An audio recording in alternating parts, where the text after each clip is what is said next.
Hi, everybody. Doc T here with another episode of the Horses Advocate podcast. And thank you so much for joining me. I try to look at some simple things every once in a while so I don't bury you. I know I've talked about some complex issues. I'd like to get into some more complex issues, but sometimes I like to just talk about things that I do every day.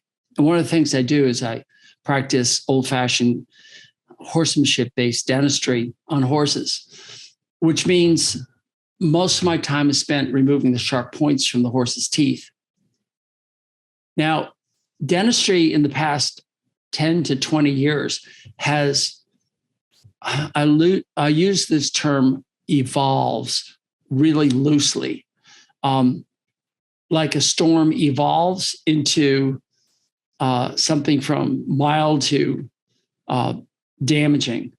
And that's the evolving, I think, has occurred in dentistry and horses. What happens is everybody wants to be the big mouth, the big voice, the big mover and shaker.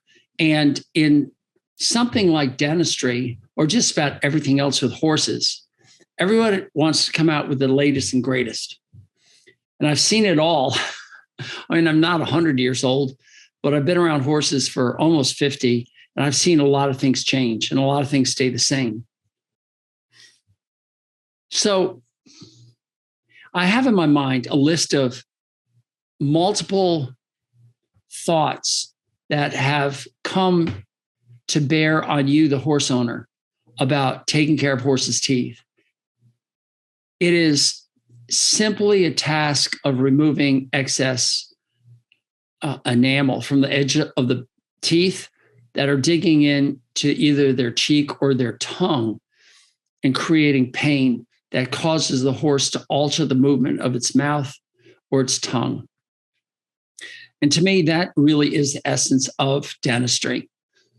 So it's no different than filing your fingernails or removing any excess hair at a barbershop. It really isn't that big a deal. That said, my colleagues, as well as not just veterinarians, but others who have tried to advance dentistry to being more than what it really is, have complexicated, there's that word again, making things more complex than they need to be in order to make their point heard over others. And it's frustrating because the original issue that occurred with horses' teeth was simply pain inside the horse's mouth, causing the horse to react to a bit placed in the mouth. Now, there's some of you listening to this podcast who might say, well, I don't believe in bits. I only like bitless bridles. I think putting a bit in mouth is wrong. And that's looking at one side of the equation. That is, if you use a bit and the bit causes pain, the pain is most likely coming from the sharp teeth and not just the pain, or it's coming from the misuse of a bit with somebody's hands yanking on the bit that's causing pain. My job as an equine veterinarian whose practice is limited to dentistry, or some of you say, I'm an equine dentist, is to remove all those sharp points so when the tongue is moved back in a position due to this mass that we put in because of called the bit, it's not going to butt up against something sharp that's painful. There's another half of this that is invisible and unseen, except by a few, and that is just the normal chewing motion that's affected by pain. And this is what I see every day in every horse. So let's put it in a different frame. And maybe giving you an example of what a tooth is like might help you understand what's happening. I use the example of a pencil. And as we write with a pencil, if we don't turn the pencil in our fingers, then one side of the piece of lead gets very long, or graphite, if you really want to be specific, gets very long and sharp. And we often just constantly turn the pencil, bringing that sharp edge in to wear, and then another sharp edge forms. And then we turn it again and bring that sharp edge into wear, And so the dull edge becomes sharp again. And this is what happens. And at some point, we have to sharpen the pencil, which means remove the excess wood on the outside of it, so we have more graphite to write with until there's no more pencil left, and we throw the pencil out. A better example would be the mechanical pencil, where as we write, we click and shoot out more of the graphite or lead that's inside of it. So it writes some more. And as it gets down to a small stub, we click out more, so there's more graphite exposed. With horses, all equids, the teeth continually erupt throughout the life of the horse, just like the lead outside of a mechanical pencil. So as it's worn down, more is ejected out. At some point, they run out of tooth, just like you run out of lead in this pencil. You grab it with your fingertips, so you can pull it out. If the horse is chewing, their teeth need doing. That's just one of those expressions that I've come up with, I've used for decades, and it's something you need to remember. If a horse is chewing, their teeth need doing. The converse of that is if the horse isn't chewing, the teeth don't need doing. And I've seen this in a couple of horses that are fed either a liquid diet, hay that's soaked constantly, oil and hay mixed together. I saw that in a horse that had EPSM, and any other reason why the teeth don't come together. And when that happens, no edges are formed. And it's so interesting to go into these horses' mouths that are being fed a liquid diet that it just blows my mind. There's a couple in particular I can think of. One had esophageal problems. The esophagus didn't work properly and had to be fed a liquid diet. Others had a sinus fistula, so a hole that went from the mouth up into the sinus. And so food was constantly going up there and coming out of its nostril. So they fed a liquid diet, so the horse just had to suck it down. There's no chewing involved. That's the point. So the horse doesn't chew and bring its teeth together. They're not going to wear down the enamel or the chewing surface. But what's even more interesting is a word that I love to tell people about called strop or stropping. It is the movement of the sharp blade against a leather strap with a little bit of oil on it that barbers used to use. So they would take the razor they were shaving their client with, or maybe granddad would do this himself at home. They would shave their face and then take the single edge blade and bring it back and forth on this leather strap that was oiled. And the leather strap was actually called a strop, S-T-R-O-P, stop with an R. And that was called stropping the razor, and that's what sharpened it. What was really interesting is, as I started doing more and more teeth, I realized that it's the movement of the tongue with the saliva against the edges of these teeth that create the sharp edge. It could also be the movement of the cheek against the hard enamel with the saliva that rubs it into a razor's edge. So there are two things that are occurring. One, the horse is chewing that wears down the part of the tooth, but because the teeth aren't aligned correctly, the wider upper jaw, or the upper jaw sits wider than the lower jaw, which is narrower. So the outside edge of the upper teeth and the inside edge of the lower teeth never get to hit against an opposing tooth. So those edges don't get worn down. And then the tongue and the cheeks and the saliva all work to sharpen these edges into a razor's edge point, which we can feel with our fingers, we can see with our eyes, and the horse certainly feels with its cheek and tongue. Now, in comes another interesting concept, which I call threshold of pain, which means when I put a pebble in your shoe and I take an identical pebble, absolutely identical, and put it into a friend's shoe, and have you both go running, there's a good chance that one of you will go running right down the barn aisle and not have a problem. And your friend will just stop and cry and say, "This hurts, I can't run." It's the same pebble, but two different individuals. And this is what I call threshold of pain. And we see this in horses all the time. So you have a horse that's got a high threshold of pain, or they have no pain receptors at all in their mouth. And they can chew with the worst, sharpest teeth on the planet, and you as a owner will never notice. And then you have the opposite extreme where anything that's in the mouth that's out of place will send this horse into an altered movement of the tongue and the cheek and the teeth. And they are almost impossible to bit, and they are also imperceptibly altered in their movement. So it really doesn't matter how sharp the teeth are. It's always the threshold of pain that determines whether the horse's teeth need floating. I was asked twice this week to go check a horse. Check a horse. If the horse needs doing, go ahead and do them. And I responded, no, I'm not going to check them. That's ridiculous to check them, because the horse, if it's chewing, its teeth need doing, and how rapidly or how frequently they need to be done is determined on their threshold of pain. And that's why it's so impossible to explain to people that every horse is going to be an individual. Now, from a practical standpoint, I can't go around and say, well, you have 12 horses in your barn, and I'm going to see these 3 every other month.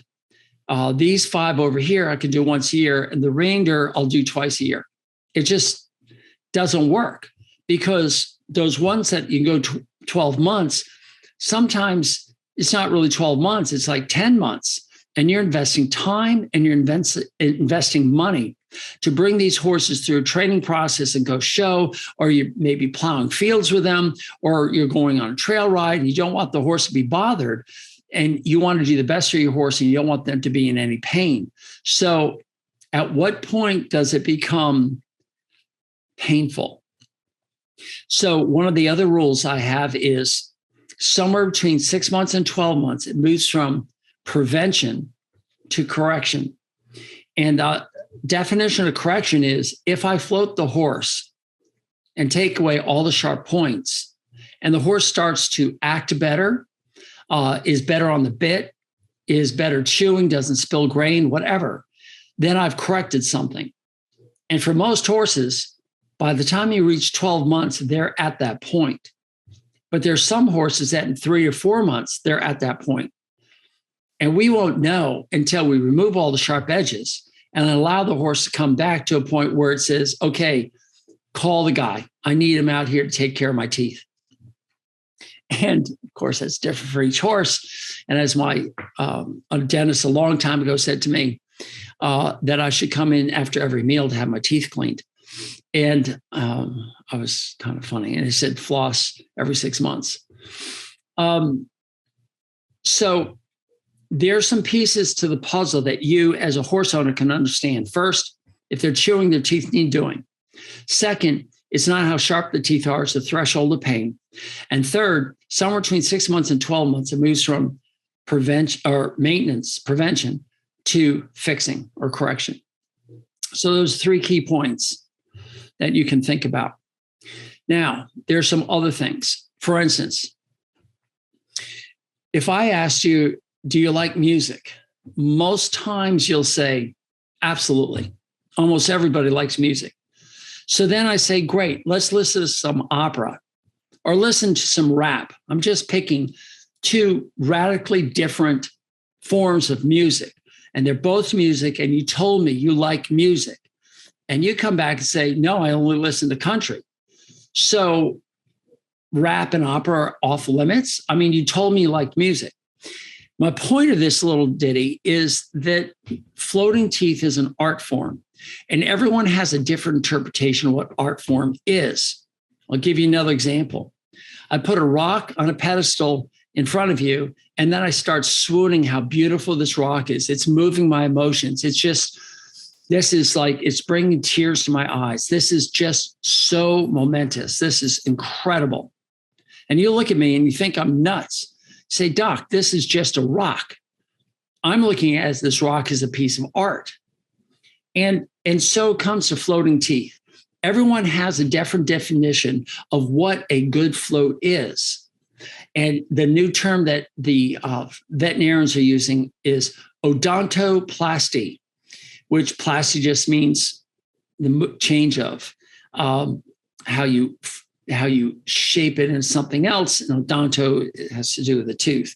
So I'm just going to stick with floating because that's what it is. We're taking all the rough edges and filing them smooth, and that's what floating is.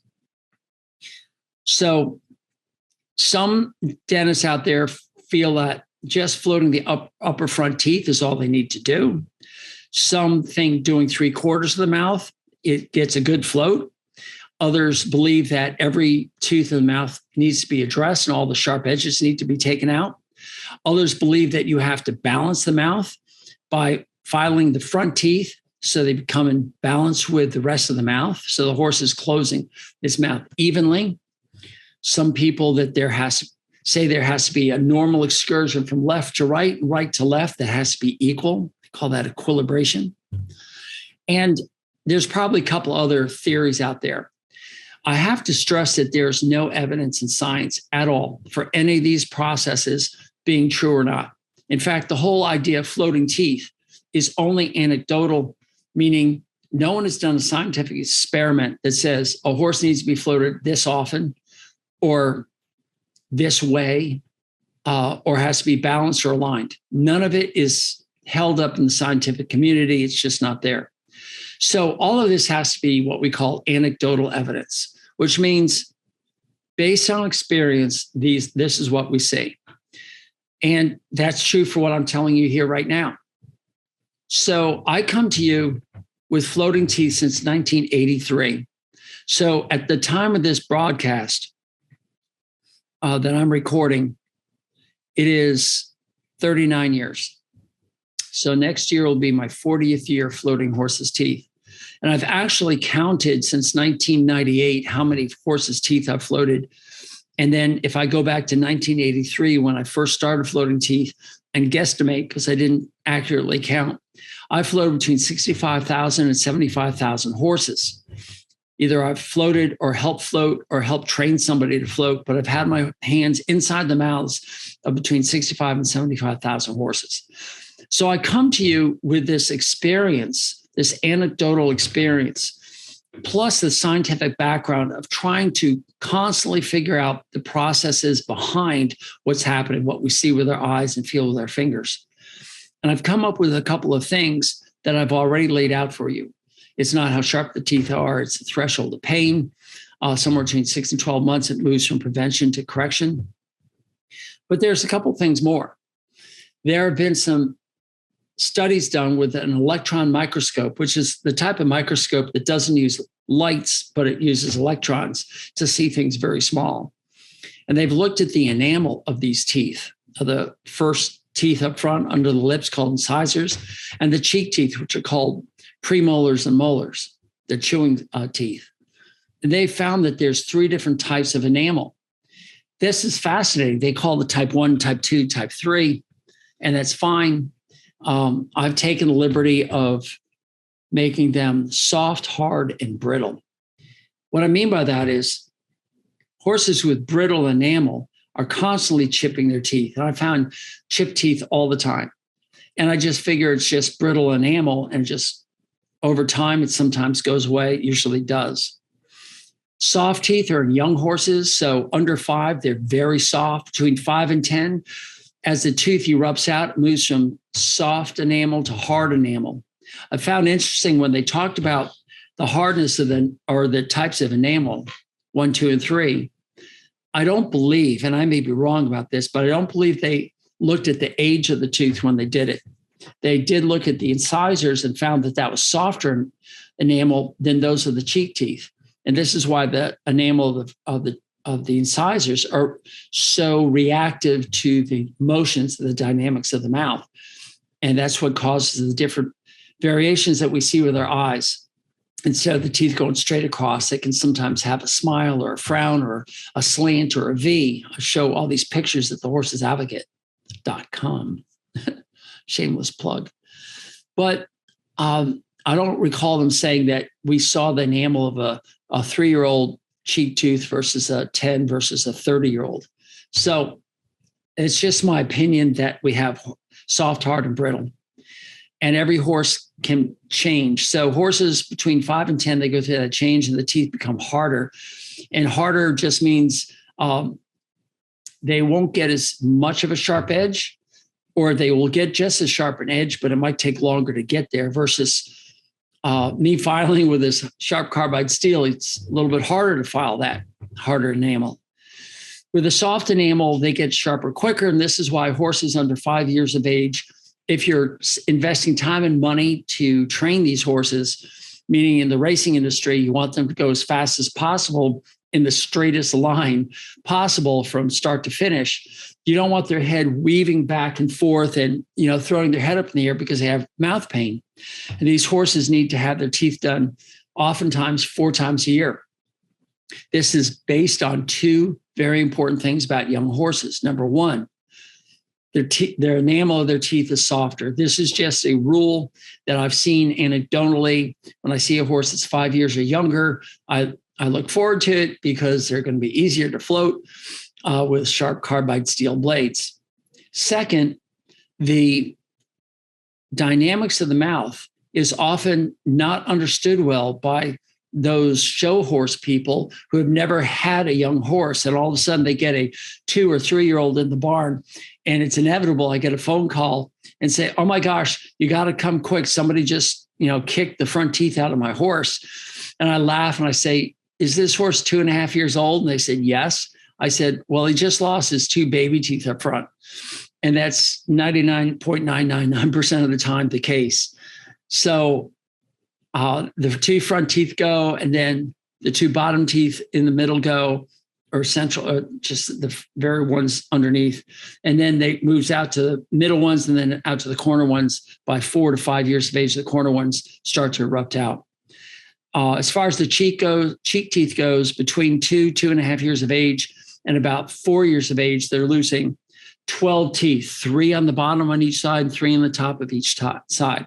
And when that tooth comes off, I could have filed it today, and 3 days later, that tooth comes off, that baby tooth, and the permanent tooth comes in that has just as sharp as an edge. So you have to be back there in 2-3 months to take care of that sharp edge, especially in a sensitive mouthed horse. And finally, the last thing is somewhere between 4 and 5 years of age, the very last cheek teeth, they're called molars because they don't have any baby teeth. They finally erupt through the gums. So they'll have somebody in there filing the teeth at 3.5, 4, maybe a little older than 4 years of age. They'll file them, but the back teeth aren't even out of the gums yet. They're still underneath.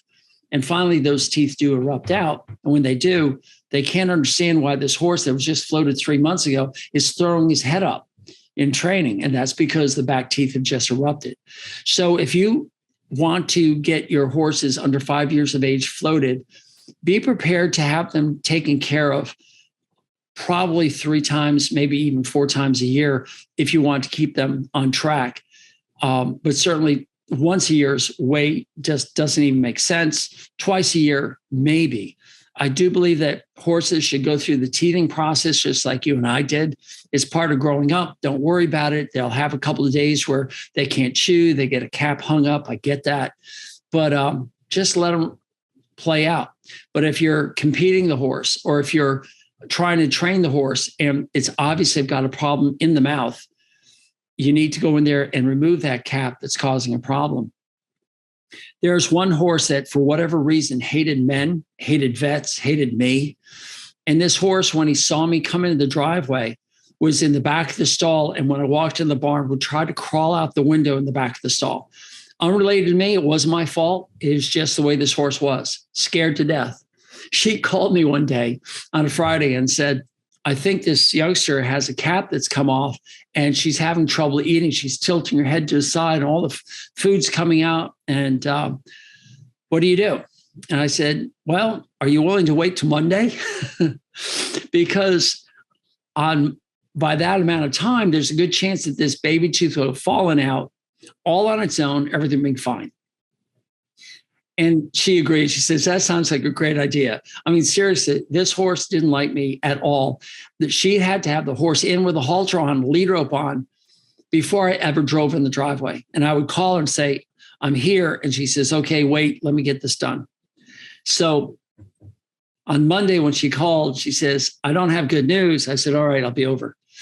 And she got the horse and had it ready. And I walked into the barn And it's a 50-50 chance when you go into the horse's mouth that it's either going to be on the left side or the right side. And this tooth, it was a cap that was a baby tooth that was half off, just hanging in there. It was on the lower right side, which is really easy for me to get. And I walked in, and this poor horse is looking at me so distraught and looking at me knowing that I do teeth, and suddenly realized that maybe I wasn't so bad. And I reached in with my hand, because that's how I do teeth. I don't use a speculum. I stuck my hand in, found the tooth, and pulled it out with my fingers. And the horse's eyes bugged out and was just mouthing itself, and like, oh my God, it's gone. And it was just in my fingers. It was just hung up and just needed a little boost. And from that moment forward, that horse loved me. Every time I got there, walked up to the front of the stall, Doc, go in, do whatever you want to my teeth. You're my hero. It was so funny. But that's a horse whose threshold of pain was so low that getting this thing out of here meant everything to him. Then there's other horses that I go in and the tooth is just as badly displaced, or it's fractured, or all these other things. And the horse, isn't showing any signs at all. That brings me back to another subject. And I'm not really jumping out of the mouth to the temporomandibular joints, but I am. And that's okay, because the jaw connects to the skull through two joints on each side of the head, which are easily felt on any horse. It's below the ear. You can stick your fingers right in the little notch of the temporomandibular joint, or what they call the TMJ. And every horse has two TMJs. So when somebody says, "Oh, my horse has TMJ," I always say to them, "No, they have two." And that really confuses things. But that's okay, because there's a really interesting veterinarian out of the University of Saskatchewan named Dr. Carmalt, who showed some interest in trying to dig down deep about the TM joint. And he did a retrospective study to see if there's any problems with the TM joints. That meant he went back in time and looked at every possible thing on the internet anywhere, and he found no cases of temporomandibular joint disease in any horse other than from trauma. And that was interesting, because I took note of that, because I've been saying that for a long time. Horses don't get temporomandibular joint disease. And there are so many people out there who disagree with that. There are so many people who say that horses need their joints injected. They need chiropractic adjustments. And that, again, goes back to my belief that most veterinarians, though well-meaning, look at a problem, I'm using air quotes here, a problem, and they attack the problem without looking at the underlying cause. So they'll adjust it or inject it, and it's not getting rid of the problem. So Dr. Carmalt went on further by injecting one of the TM joints with a substance that is commonly used to show students what a lame horse is. They would inject it in a fetlock. It's temporary. It doesn't hurt. It doesn't cause any damage. But once it's in the joint, it causes a lot of pain. So you inject in the joint, and for 30 minutes, the horse is like just touching their toe because it hurts so much. And then it wears away and everything's fine. And he decided to put that in one of the fetlocks and then the opposite TM joints. So the right front fetlock and the left temporomandibular joint. And he sat back and watched what happened. And he said the horses became head bobbing lame, but went and chewed as if nothing had ever happened. And he thought that was pretty interesting. So then he further went on and put a computer-assisted skin over the horse's head, the same thing that the movie theaters use, not movie theaters, but the movie producers use to create animated characters that are really humans acting. One is the apes that were riding the horses on the beach in Planet of the Apes. It's interesting that shout out to one of my friends who is now a veterinarian out in California, but she was one of the actresses who was in that suit. And she wore this bodysuit that had these little diodes that sent information to a computer, and then they could paint on over this electronic skin, the ape costume. So she didn't have to wear the ape costume. She just rode the horse. Same with Golem in, what's the name of it? I'm having a mental blank. I always get the Hobbit mixed up with, all you guys are hollering at me. Stop hollering at me. Of course, you know what it is. My little precious, that golden ring, Golem. I'll think of it before the end of this podcast. I'll shout it out. Anyway, that's a human character underneath one of these skins. So they put the skin on the horse and they watched the horse chew. And he said that the horse chewed in a circular motion. He said, we all know that. Everyone who's always looked at a horse knows that they move the upper jaw relative to the lower jaw in a rotating fashion. And he, from stage, said, we call this clockwise or counterclockwise. And I almost stood up in the back and said, I've been calling that for years. They're left-handed chewers and right-handed chewers, whatever. But we all knew that. And some horses chew in one direction, some chew the other direction, but it's the same. But anyway, so he put on this cover over the horse's head and injected the joint. And then he looked at it via the computer and he realized that once the joint was injected with this substance that created pain, the horse altered directions. So instead of chewing in one direction, they would reverse chew in the other direction. It was imperceptible to see by your human eye, but it was happening anyway. So what the problem is we all try to avoid pain. And if we have a sore in our mouth or a sore tooth, we alter where we put the food, but we still keep eating. It's rare that we stop eating due to pain in the mouth. But when it does occur, we'll do whatever we can to get away from that pain. And he showed that pretty well in his studies. So aside from looking at the temporomandibular joint, which is such a universally strong joint that can flex in almost any direction and is the most used joint in the horse more than any other joint, it's constantly moving. They could not survive without adapting it to meet all things that are occurring. What I found interesting was if we don't get rid of the sharp edges in the back, the horse will start to chew imperceptibly different and move the tongue differently. When that happens, the tongue will move out through the incisors and wear the incisors into the shapes that we see. So the shapes of the front teeth are secondary to the tongue movement. They are not primary. So addressing the front teeth and filing them and doing what they call an incisor reduction to make sure that the mouth is level and balanced is like going after the result and not the primary cause. So by removing all the sharp edges inside the horse's mouth, the tongue can now move freely in the mouth. It's not going to cause any problems. Unfortunately, in some of these older horses that have reshaped their incisors, it's turned into habit. It's a hard habit for these guys to break. So they're not going to go ahead and just change their tongue movement, but it will become easier for the horse to chew. In addition, the jaw movement is going to allow two things. One, it's going to allow the teeth to come together. So there's going to be pressure put on the tooth.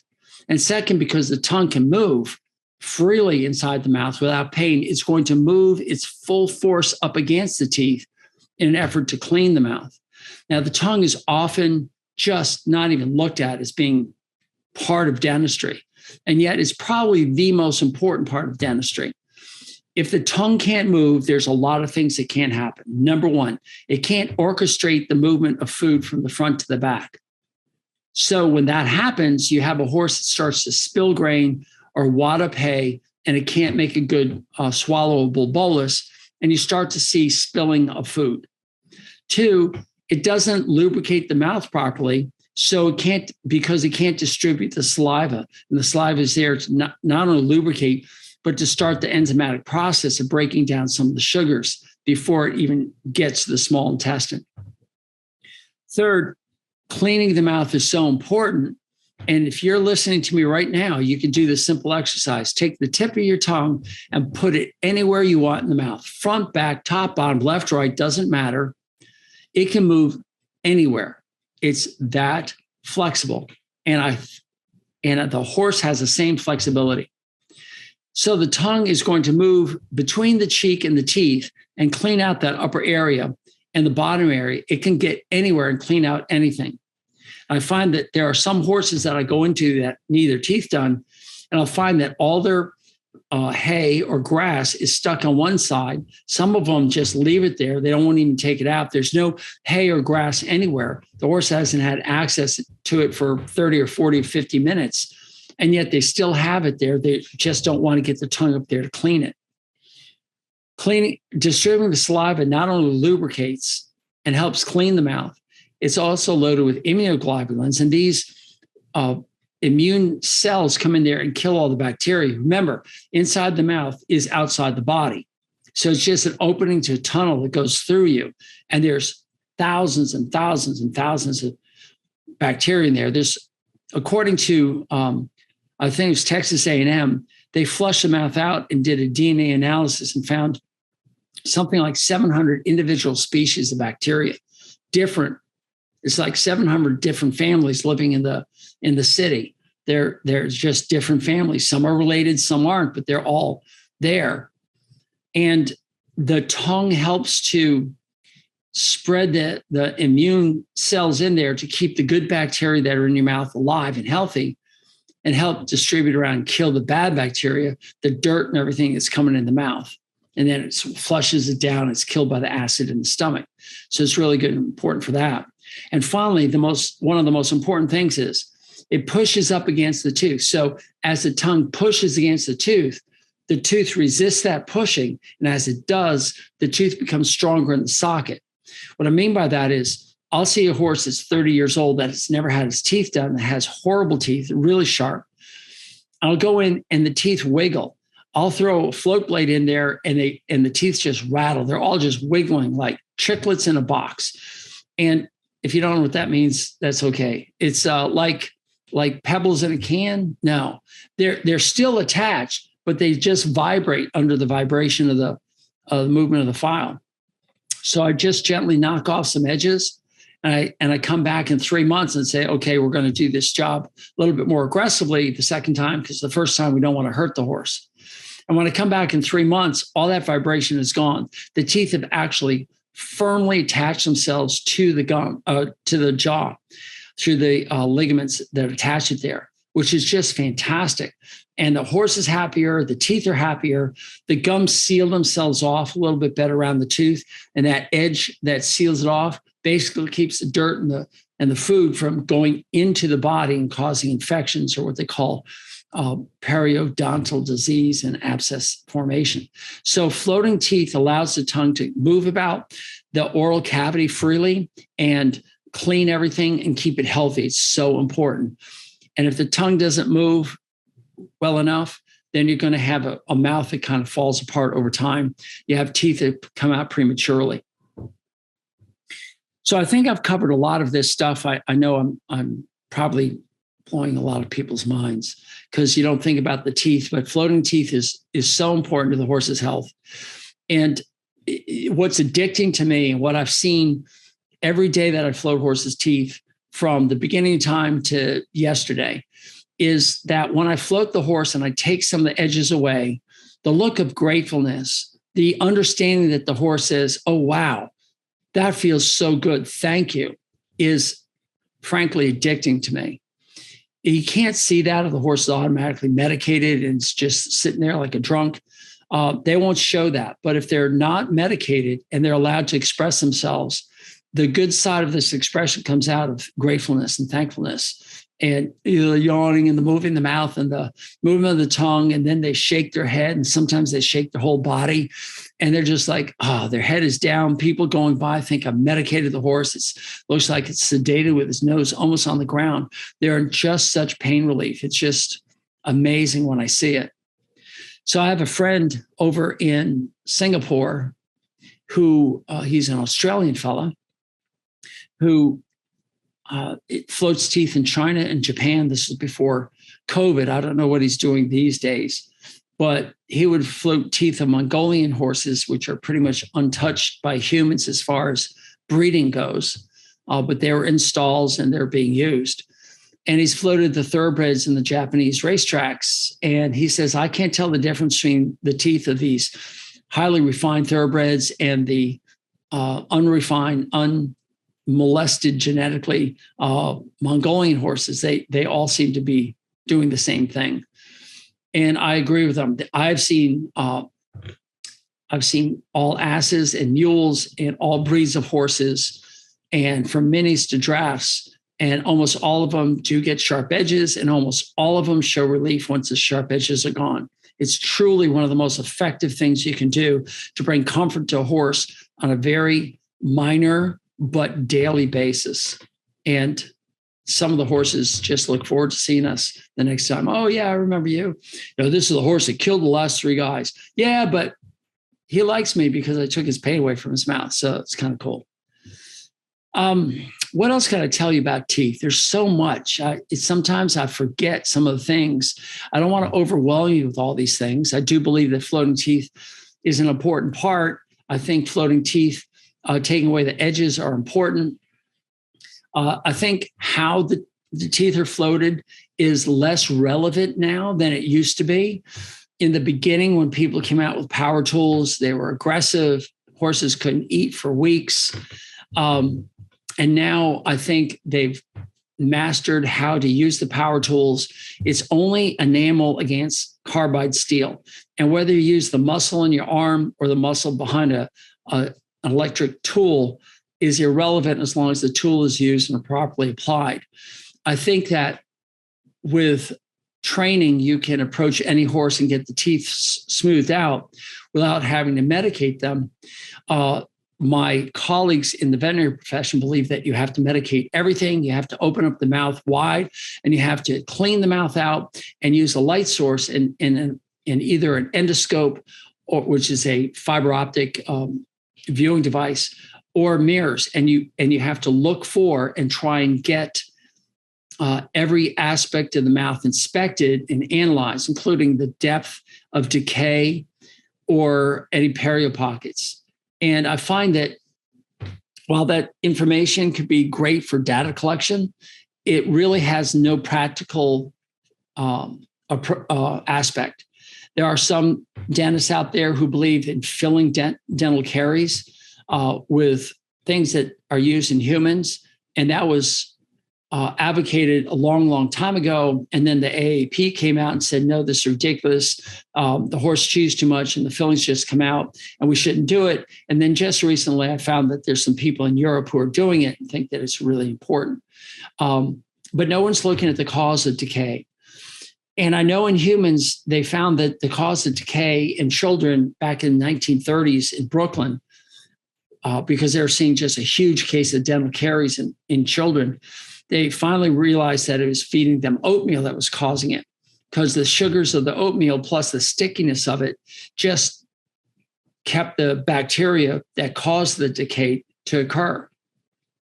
What I find interesting is decay in horses' teeth may not have been seen years ago. I mean, you could argue that nobody looked for it, but I know back in the 1980s, people are using the metal speculums to open up the mouth and use, flushing and flashlights that are able to look in. And they never talked about dental caries. And we didn't have anything in the textbooks that talked about fractured cheek teeth. For whatever reason, they didn't seem to exist. And now fractured cheek teeth are happening all the time. I have dozens and dozens of pictures on the website, thehorsesadvocate.com, of fractured cheek teeth. I take them out all the time. And I just do it with or without some mild medication, painkillers, IV, and I just take them out there right in the stall and everybody's happy. But now I'm finding my colleagues are making a big deal out of it. They're saying we're going to have to extract the whole tooth. There's no basis in science for that.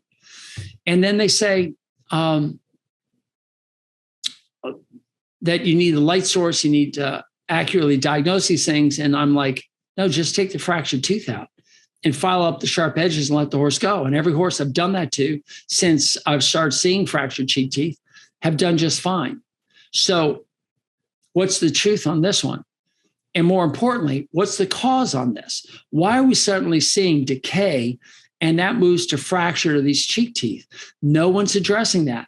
It seems like every tooth in the mouth, as far as the cheek teeth goes, can be fractured. And I've seen every one of them fractured, and in different ways, straight front to back or side to side or completely coronal, meaning chopped off, completely off. I've seen them come out in pieces, and yet nobody's looking and investigating what's causing this decay. And me, as far as I'm concerned, it's putting sugar in excess in their mouth. And we don't brush their teeth. We don't use a water pick on these guys, So it just sits there and they get the sugar every day. And that's changing the microbiome of the mouth. We have no problem talking about gastric ulcers or even colonic ulcers, but we're not talking about the changes in the microbiome of the mouth at all, other than Texas A&M that discovered that one anti-inflammatory fibrococcyl in the mouth caused a wipeout of one whole family bacteria in the mouth. So there's evidence that the microflora of the mouth is so important. And by taking off the sharp teeth, I've had the horses able to clean the mouth out. I've seen periodontal disease go away. That's like inflammation of the gum that gets gooey and sticky and it's painful. That goes away. Once the tongue gets in there and cleans it out, it's fine. I've seen so many things heal by just removing the pain in the horse's mouth that I'm pretty convinced that that's all we need to do. There's very little else other than stop feeding grain, because I think that's behind the fallout of the front teeth and EOTRH. I also believe that it's a cause of cheek tooth fractures. I have no data. I have no scientific studies that have been done, but nobody else is doing them because there's no money to do that. So you're kind of stuck with observations and questions. And I would love to know, if a horse has never seen any grain in its life, do they have cheek tooth fractures? Do they have EOTRH of the front teeth? Yes or no? I mean, that would be just a simple survey that should be done. And it would be fun to do. If you've got a spare $1 million, let's get together and see if we can come up with a scientific study that seems reasonable that we can ask people all over the world. But horses have lived a long time without human intervention, and they didn't suffer from fractured cheek teeth. And in fact, when I look at horses everywhere, I don't see any horse actually suffering a demise, meaning death, from bad teeth. I mean, the bad teeth, they get bad and then they go away. The best example I had was a Belgian. And Belgian horses, you don't want to anesthetize. They can be a nightmare. They can die. They can never recover, just die. So we don't want to really anesthetize them. This horse had the next to last cheek tooth on the upper left side fractured in pieces. And the infections went up into the sinus and had a snotty nose. And the vet and I worked together on this. She flushed the sinuses, got all that crap out of there. We had the horse on antibiotics for 3 months at a time, then off and back on for 3 months. And after a year or so of doing this, the horse still had nasal discharge. And finally, I said to the owners, who absolutely said, we're not doing surgery. And this horse hated me in the mouth, even medicated with medications, pain medications, hated me in there. And there's nothing there to pull out. It was all broken off. And they didn't want to punch the tooth out. They said, let's turn it out in the back field. And they had a huge field they turned it out in. And about a year later, the nasal discharge went away. And I followed that horse, probably it's still alive, 10 years since this happened. And the nasal discharge never came back. The teeth are still fractured in the mouth, and the horse has never missed a meal the whole time. We tend to look at things as humans and see something that's not normal. It's the reticular activating system, that thing that filters out everything. So we see all these humans going by, and then suddenly you see the human with one eyeball coming out of its head, a cyclops, and the whole world stops because it doesn't fit our pattern. So the same is true when we see something in the horse's mouth and it doesn't fit the pattern of what we consider to be normal. We have to do something, quote unquote, air quotes around it, do something. And so we end up doing something, and they forget to tell you that when they extract a tooth, there's a 50%, give or take, complication rate. And I've had clients had teeth taken out and no problems, and others where it's a disaster and they get more teeth taken out and they have chronic sinuses and deformed faces. I see this all the time. And my thought is, where's the science behind it? Just because we can pull a tooth, should we pull a tooth? And I'm always against that. I'm always saying, okay, just wait.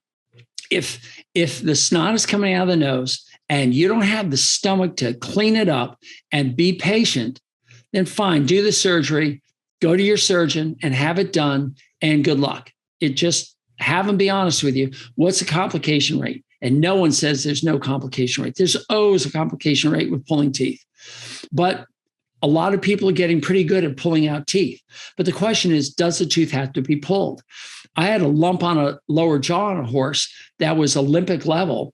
And I'm stuck there looking at this horse, trying to examine it. And we've got the Olympic rated veterinarian there. We've got the owner who finances all the Olympic horses. And we have two or three. We had the trainer. We had two grooms all staring at me, wanting to know my opinion.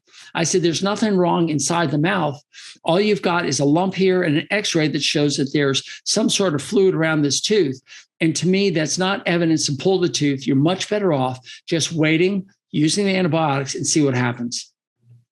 And they believed me, which is really great. I was so grateful. And they went ahead and took another set of x-rays 2 weeks later. And that whole fluid pocket around the tooth had actually moved. And now that fluid pocket was complete around another tooth. So in essence, the tooth never needed to be pulled. If they had pulled that tooth, they all would have created was a big hole for this thing to come out. But instead, it was finding its own way out. And over the period of like 2 months, that thing was gone. Never was a problem. The horse never missed a meal. There's nothing that happened to this horse. And he was able to go on and train. And the lump eventually disappeared. It was too late. The lump was already there. It takes, a half a year to a year for that lump to go away. But they didn't need to pull the tooth. That's what I'm saying. And everyone's quick to pull the tooth and you don't have to. But if the tooth is fractured, take the fractured piece out, leave the remaining tooth there, file up the sharp edges so the tongue get in there and clean things out. And you're going to have an okay mouth. But unfortunately, it goes back to one of my beginning thoughts on this video that floating teeth or dental care is an art form. And who does your dental care in your neck of the woods could be different than somebody else in another neck of the woods. And there's such opposition. It's no different than politics. People are unwilling to change or ask the tough questions. They just know what they know, and that's it. And everybody else is wrong.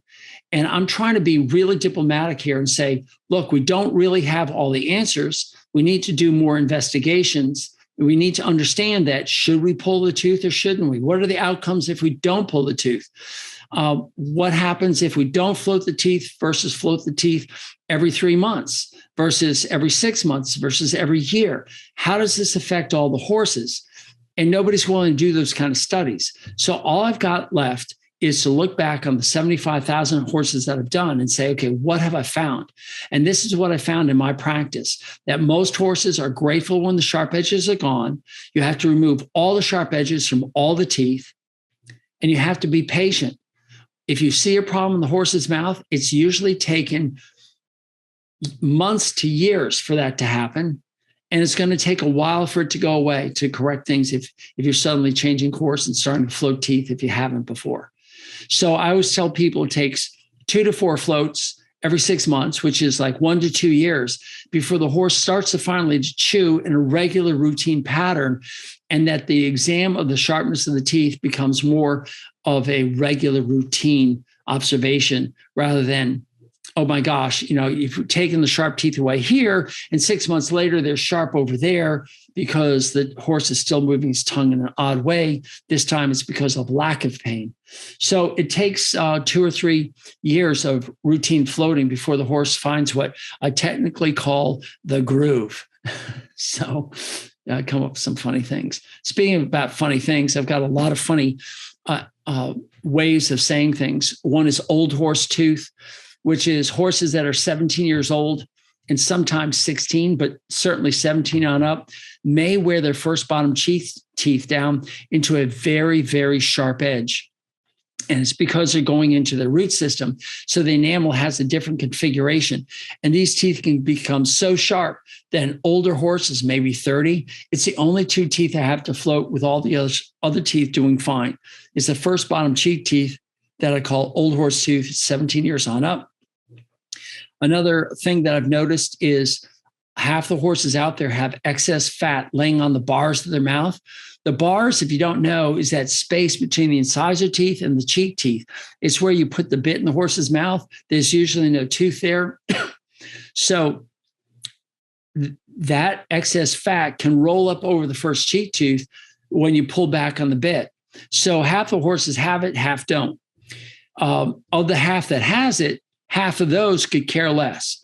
It's the remaining 25% of all horses that have these excess fat, which I affectionately call flabby cheeks, that when it pulls up against the first cheek tooth, which is usually pointed and sharp, it hurts.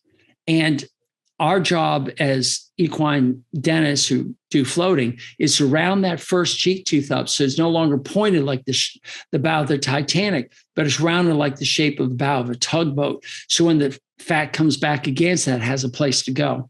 And I affectionately call that flabby cheeks, and rounding the first cheek teeth is what everyone calls a bit seat.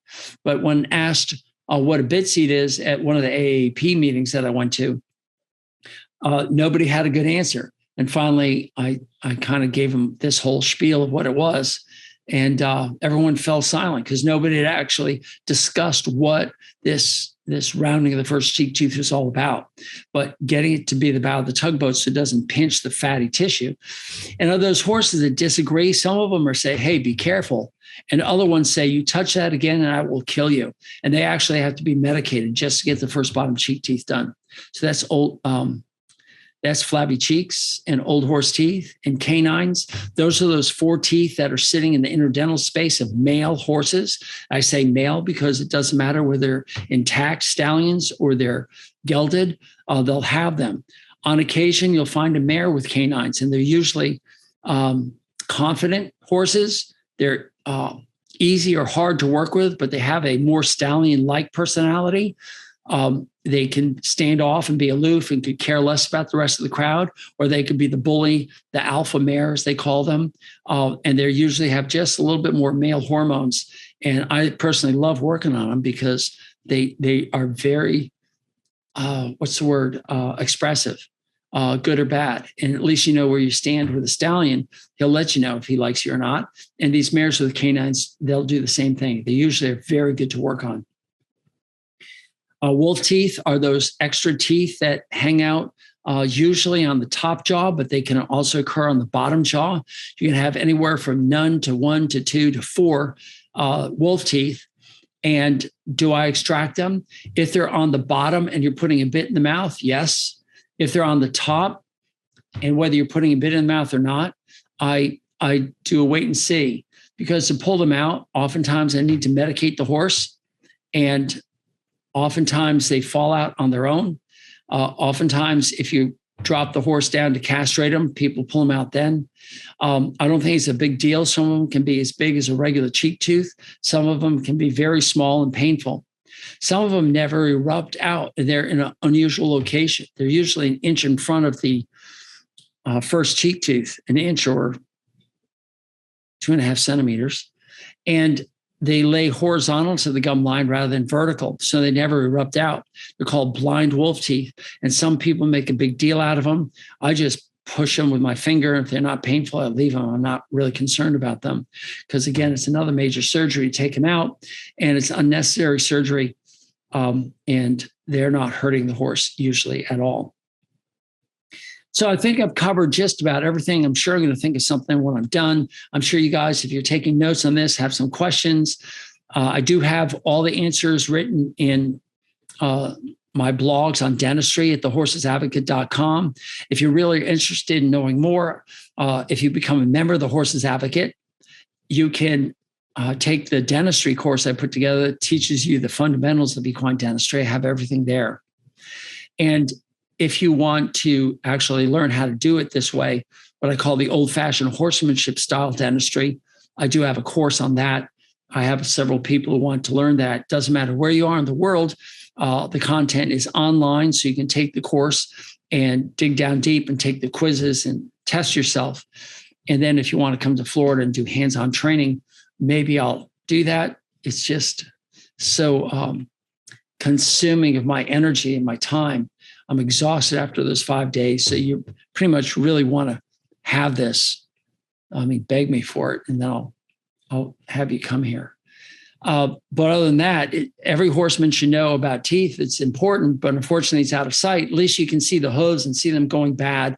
And you can see if the hoof trimmer is actually doing a good job, if you know what you're looking for. But inside the horse's mouth, you have to trust the individual who's in there, and you have to understand their philosophy. And when you're purchasing their services, you're purchasing their philosophy. If their philosophy is only do half the mouth, then you're paying full job for only half a job. And that just doesn't help anybody.